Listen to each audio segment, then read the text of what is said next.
access quite an early memory of when I was very young and met my grandparents, like around about the first time I met them.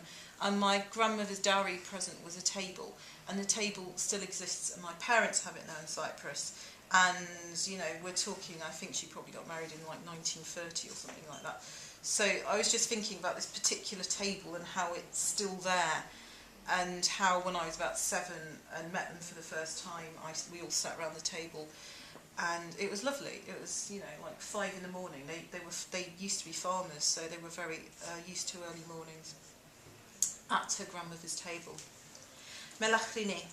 Do you remember the coral morning when the pigeons gathered in the yard, soft-winged and purling the air with sound? It was so early when you joined them at the table, your grandmother spooning out coffee, placing the brickie on the stove.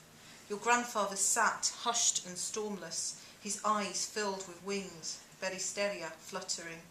The sun waited a little before rising. A cockerel crowed daybreak and years went by. Now resting your full-grown elbows on the table, you wonder why it survives to feed you still.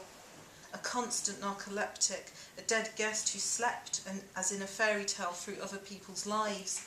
Does this table remember the coffee drinkers who sat by its side, singing to a grandchild as they reached grains at the base of their cups?